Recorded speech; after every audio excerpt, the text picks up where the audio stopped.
Так, всем привет! Сегодня расскажу в рамках серии видео о реставрации автомата. Расскажу о реставрации вот такого вот бойлера.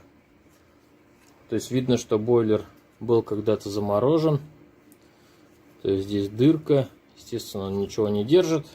Но плюс в том, что он не успел еще треснуть. То есть трещин никаких нету. То есть можно считать, что повезло. Для работы нам понадобится отвертка, ключ на 8 башка, накидной на 8, потому что не везде удается подлезть башкой. Башка 17 или накидной на 17. 22 башка помощнее, чтобы открутить клапана. И ключ на 12, ну или башка на 12 для откручивания фитингов. Дальше нужно будет фум-ленту, обязательно, чтобы фитинги закрутить. И набор, вот у меня есть такой наборчик прокладок,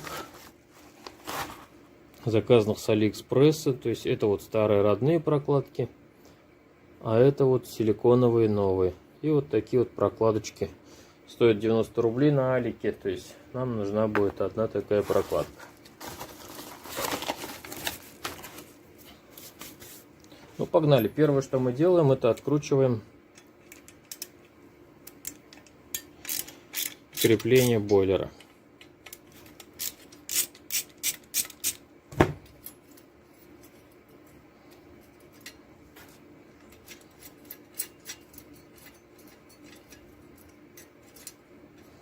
Открутили. Интересно, какое пятно, да? Интересно, тен живой. Далее откручиваем два втягивающих клапана. Башка на 17, помощнее ключ, и они поддаются очень быстро.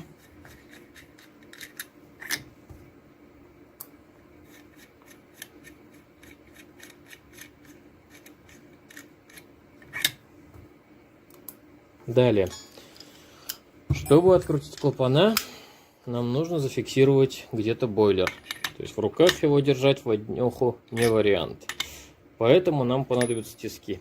Я побежал до тисков, сорву их и вернусь. Так, продолжаем. Клапана мы сорвали. Значит, они туго идут, видимо, их никогда не чистили. Так, клапанок один, видно, что он еще зеленый, сердечник клапана резинки зеленый, это все под замену. Второй клапан тоже зелененький, то есть он, видимо, очень-очень древний. Так, вместо этих клапанов у меня есть в кармашке такие вот восстановленные клапана. Видео об этом у меня есть на канале. Можно перейти по ссылочке там внизу и посмотреть, как они восстанавливаются. То есть их будем ставить эти. Далее, значит, смотрим здесь посадочное место. Вот тут очень много нагара. То есть нагар мы будем счищать. Счищать. Шучу. Так, будем счищать бормашинкой. Ну, либо щеточкой маленькой. Сейчас покажу как. Так, фитинги снимаем. Они нам пока не понадобятся. Потому что внутри их тоже нужно будет почистить. Затянули, конечно, от души просто. Ну и без фум-ленты, кстати. Вот здесь тоже внутри нужно будет все прочистить. Так. Второй, чуть телефон не уронил. Так, в стороночку. Далее, датчик температуры можно снять, можно не трогать. В принципе, второй вот этот фитинг тоже можно было не снимать, но мы же раз начали разбирать, я все покажу. Здесь резиночка. Резиночка, если есть, можно поменять ее. Ну, желательно поменять. Если ее нету, то можно взять просто фум-ленту, намотать ее сверху под усилием, ну, так погуще, и посадить на место. Пока убираем в сторонку. Так, далее, теперь открываем бойлер.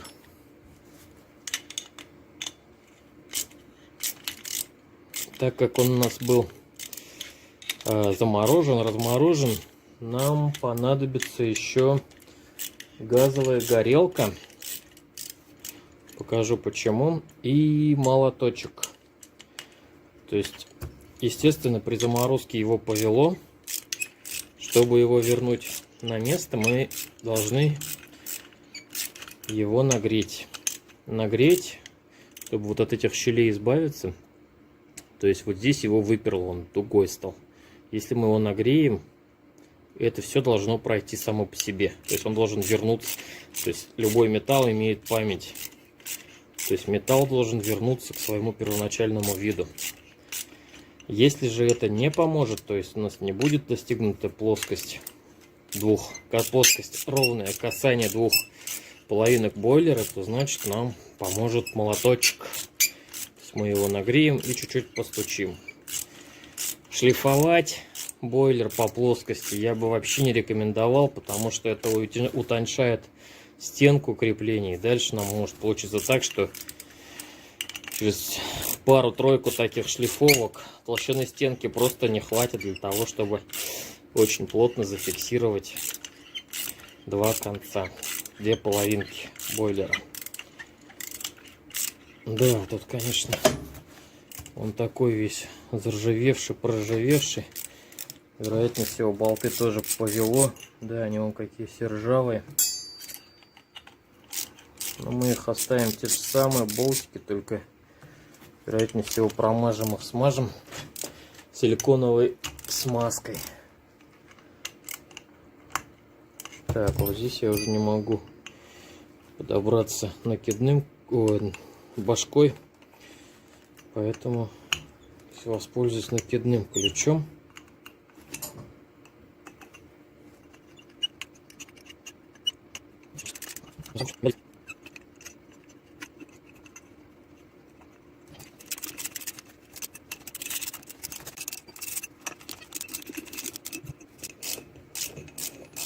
Так, остался у нас последний болтик. Опачки. Ну, что могу сказать, бойлер достаточно, даже недостаточно, но удивительно, но очень чистый. Вероятнее всего, использовалась хорошая вода. Резинка уже все в мусорку. Сейчас мы его будем прочищать. Смотреть вот эту плоскость. То есть, видите, он у нас по шву имеет вот здесь вот изгибы. То есть нам нужно вот эту поверхность всю нагреть. Пошел за газовой горелкой. Так, вот у нас горелочка.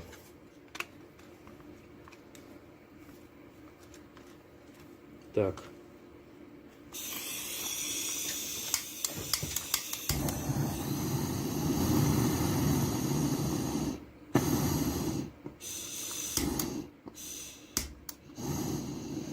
Делаем не сильно мощный огонь.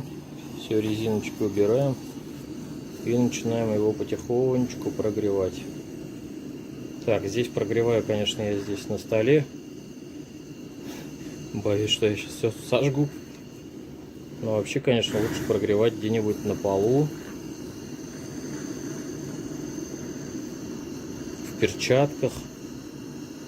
Чтобы не поджариться самому. Сильно греть не надо, в принципе. Если металл вернется на свое положение первоначальное, то в принципе здесь большой температуры не нужно.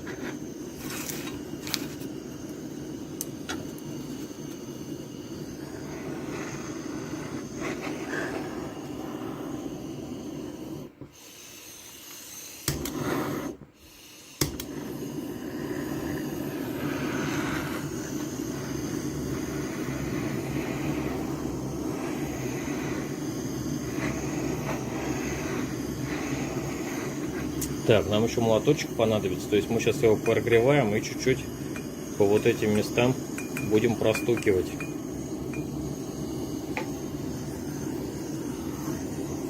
Так, здесь уже без перчаток не обойтись. Он сейчас будет у нас сильно горячий.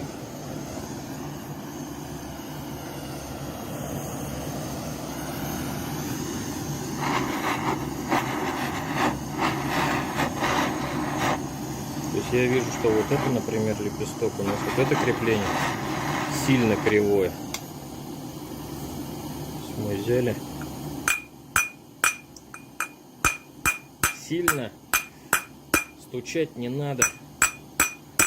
Это латунь, в принципе. Металл мягкий. Гнуться все должно очень шикарно просто и быстро.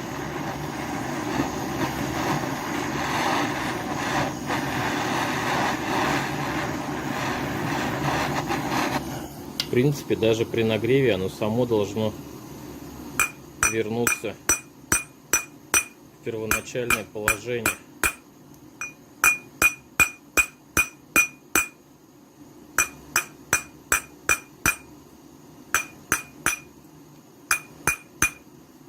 Такой уже бойлер горячий, уже рука не вытерпливает.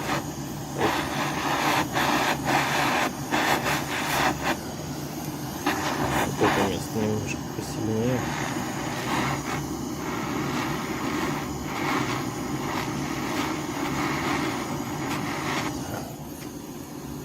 Можно поставить его куда-то на упор, чтобы было удобнее бить. Здесь уж для видео приходится на руках.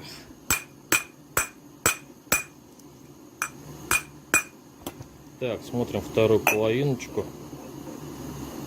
Ну, видно, да, что щелей стало намного меньше. Не забываем, еще вторую половину нам тоже придется прогреть. У нее тоже есть какая-то эллипсность. Ну вот, щели почти что ушли. Вот здесь осталось немножко, вот в этом месте. Так, и где-то спереди. Вот тут еще.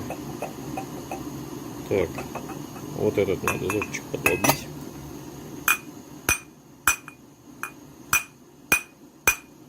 В общем, таким макаром мы его долбим до тех пор, пока у нас все щели греем, долбим, пока все щели не уйдут. Так, вот это.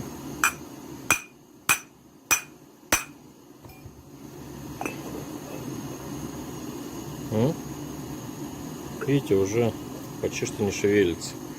Так, вот в этом месте у нас остался вот этот край.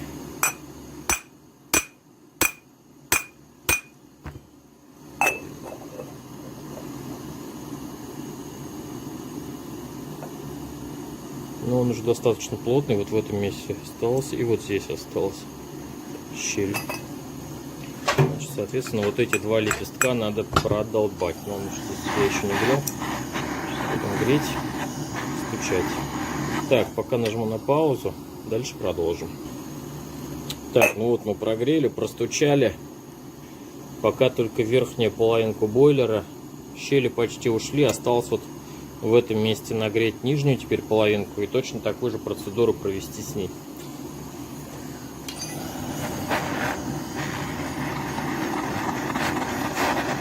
Так, опять запаузим пока. Так, ну вот я его погрел. Вторую сторону отстучал. Ну, видно, да, что как бы щели вообще все ушли. То есть плоскость идеально ровная. При этом я ничего не шлифовал. Металл не стачивал. Все легко и просто. Так, все, горелочку выключаем. Ах ты, зараза.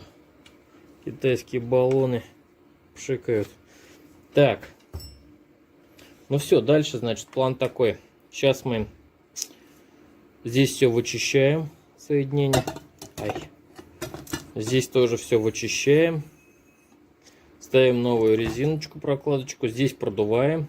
Тут, в принципе, скоблить, кипятить смысла нету. Тут тоже все чисто. Просто продуем. И все, в принципе, с новой прокладочкой. С такой собираем. Кстати, про прокладки. Прокладка силиконовая, пищевой силикон. Заказан на AliExpress. Размер 90 миллиметров наружный край, толщина 4 миллиметра. Подходит просто шикардос, идеально. Уже проверено временем. Родная у нас сколько? 500-600 рублей стоит. Это стоит что-то около 80 рублей. Я их купил, вот штук 50 у меня здесь их. Так, еще несколько слов. Прочищать удобнее всего вот таким вот скальпелем. То есть здесь не нужно чистить до металла, да, просто мы скоблим остатки старой прокладки. То есть чистить можно, в принципе, любым подручным материалом, не снимая лишний металл, просто убрать резиночку, остатки старой резинки прокладки. Здесь видно, что тефлончик тоже покрыт. Его тоже желательно не соскоблить полностью.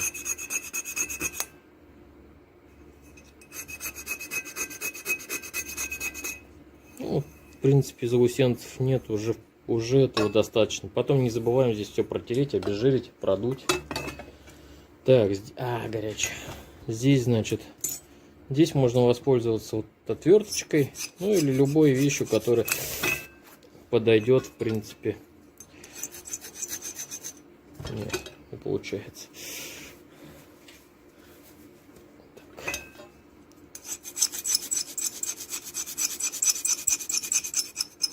Скоблим место посадки прокладки.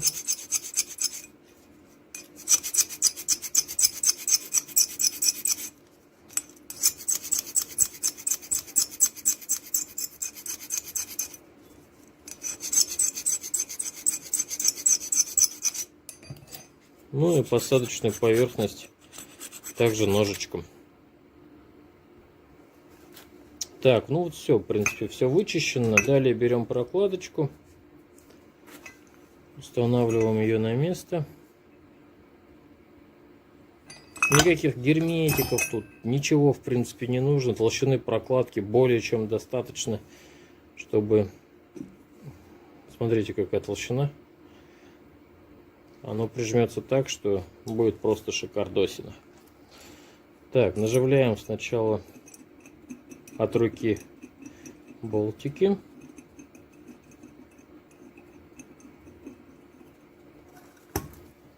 По периметру.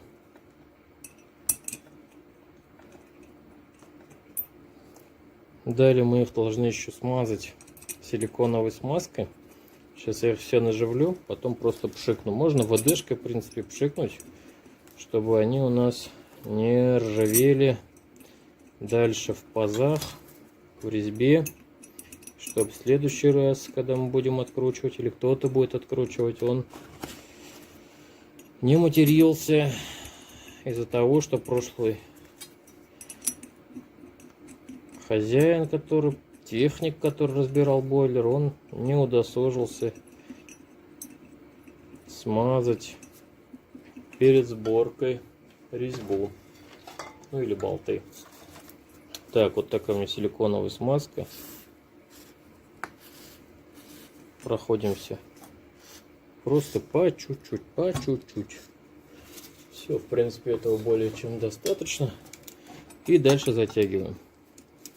Затягиваем потихонечку. То есть один затянули вот до касания, потом через один затянули до касания,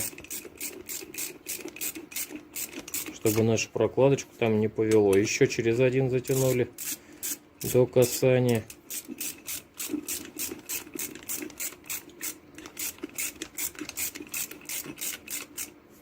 Еще через один.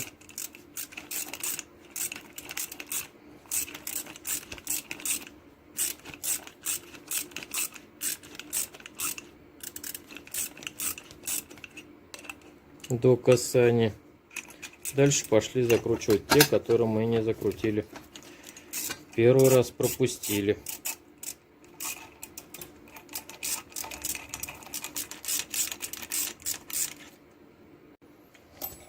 Так. Затягиваем все болтики моментом примерно 12 ньютонометров, то есть 1,5 килограмма на метровую палку, условно говоря.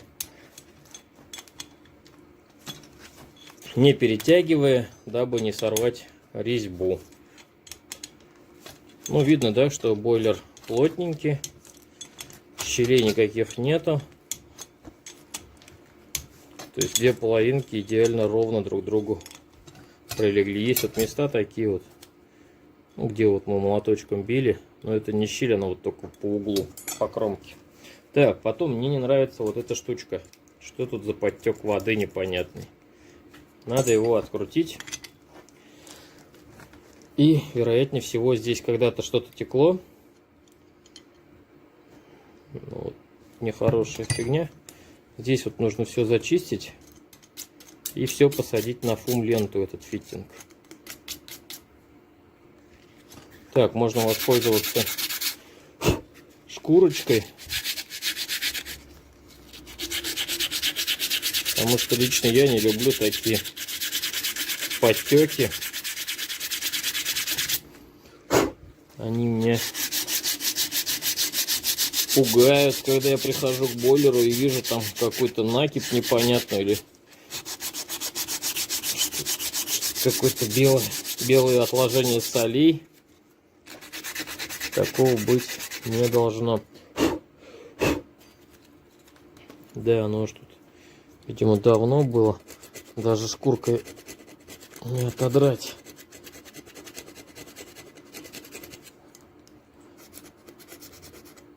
Видимо, все-таки в этом месте подтекало. Если здесь подтекало, то, вероятнее всего, подтекало и из-под тена.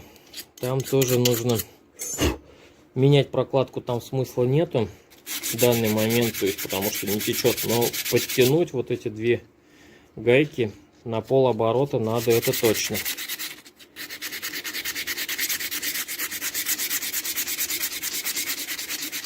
Но не переусердствуя. Все, вот теперь приятно посмотреть, что если в следующий раз какие-то соли образуются, то будет понятно, что что-то здесь текло. Так, ну здесь тоже все надо зачистить. И то мне это тоже все не нравится.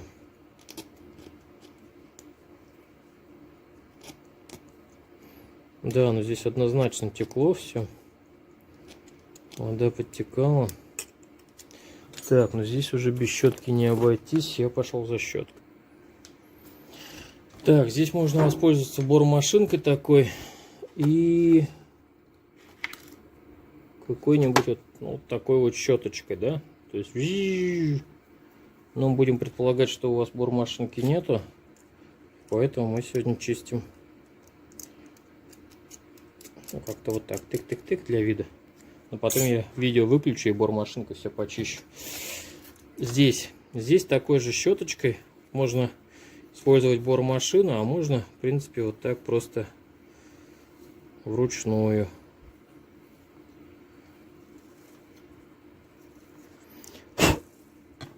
Тут, в принципе, нагара не сильно много.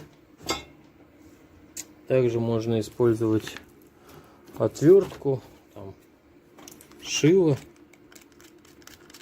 То есть главное не скоблить вот эту поверхность, стараться ее не задеть, иначе у нас будет подтек при приготовлении. Так, с этой стороны и с этой стороны.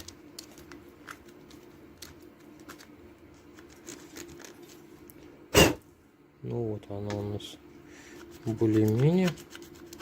Там сильно чистить здесь вообще можно не чистить. Сильно чистить это смысла нету. Все-таки не на выставку готовимся. А, как правило, эти вещи приходится делать очень быстро, так как где-то аппарат стоит. Поэтому сильно усердствовать тут как бы тоже смысла особого нету. Так, все, это мы сделали. Дальше, значит. Так, это сейчас убираем в сторонку бормашинку. Дальше, теперь здесь Вот в этих местах тоже образуется нагар. Мы его вычищаем либо ножичком, таким вот образом,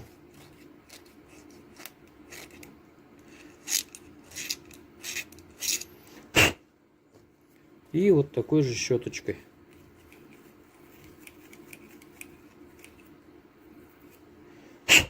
Ну вот он, получается такой у нас чистенький, блестящий. Так, второй. Ну, второй у нас с растворимой группы. В принципе, здесь особого нагара нету. Здесь просто можно щеткой пройтись.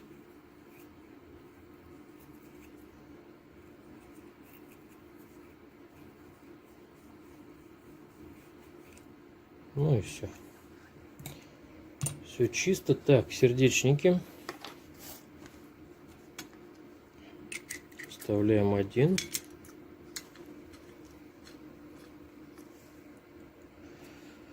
Вставляем второй. Так, не забыть подтянуть крепление тенов. Так, сейчас у нас где ключ там?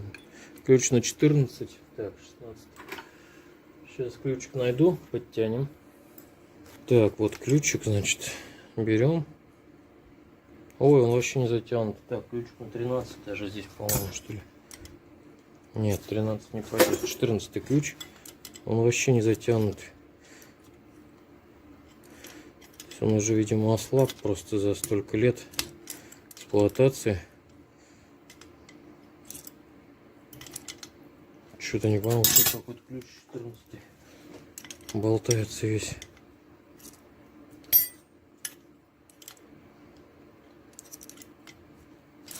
Заезженный, разъезженный ключик, похоже. Сейчас найдем другой. Так вот тоже не переусердствуем. Понимаем, что здесь у нас тен. А тен может шандарахнуть, лопнуть, сломаться.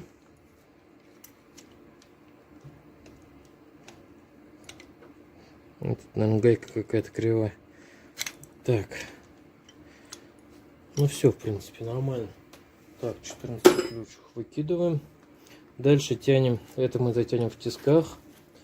Дальше берем кусок фум-ленты.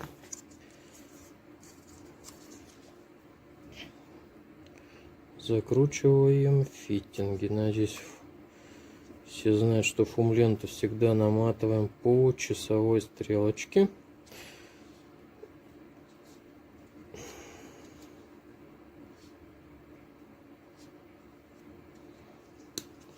Такс. Закручиваем нижнюю часть. Нижний фитинг. Так.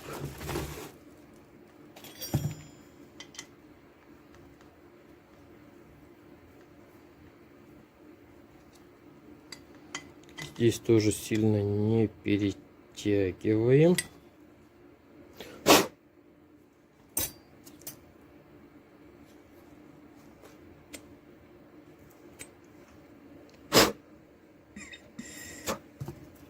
Все продувается. Так, теперь у нас очень интересная штука вот эта.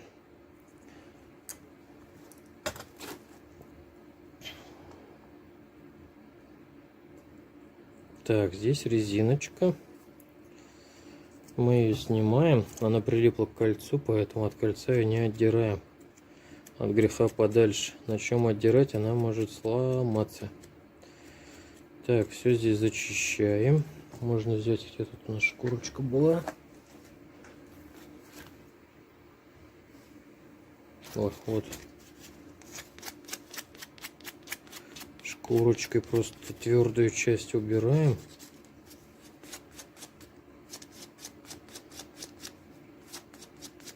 В идеале ее, конечно, поменять, но вот что-то у меня они закончились.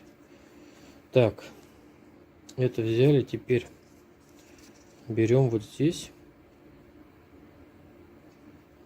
И вот буквально один раз наматываем фум-ленту. Держим.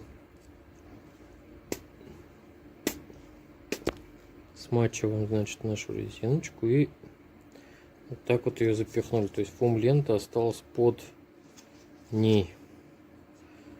Так. Убираем и теперь наматываем уже над резиночкой. Так вот прямо перекрывает даже металлическую часть. Сильно много тоже можно не нужно наматывать. Все, вот такой у нас датчик температуры получился. Теперь мы его вставляем на место. Забыл. Здесь нужно тоже пройти посадочное место немножечко. Так, слегонца, чтобы всякие соринки, мусоринки не остались. Так, втыкаем. О, зашло плотненько. Дальше скобу крепления. Скоба, обратите внимание, видите, как она. То есть когда мы будем ее стягивать, она должна прижать этот датчик температуры. Так.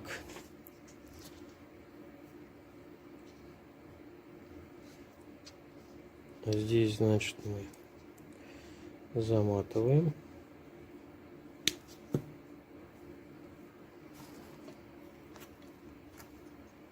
Первый фитинг.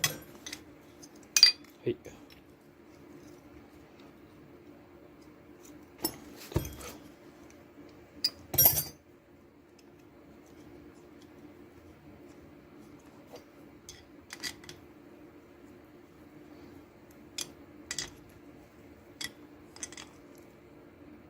Тоже сильно не перетягиваем. Датчик держится хорошо. Здесь смотрим, отверстие есть.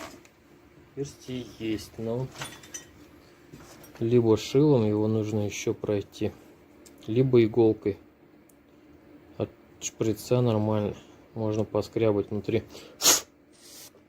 Все продувается. Наматываем фом-ленту.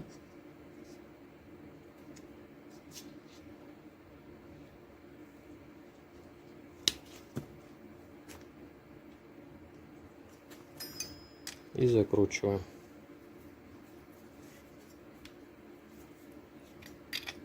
Тоже не переусердствуем, тоже не перетягиваем. Есть. Далее, значит, теперь закручиваем в тисках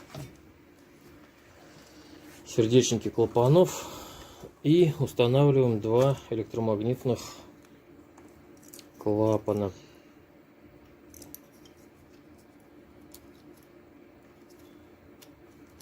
Так, здесь контакты все плотненькие.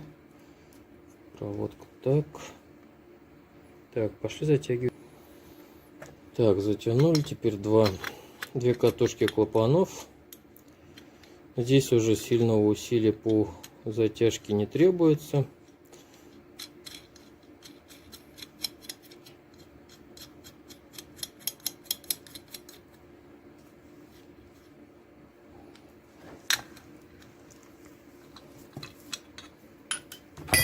Тиски тоже не нужны, здесь затягивать можно, держа в руках. Так, буквально 15 ньютон-метров достаточно. Так,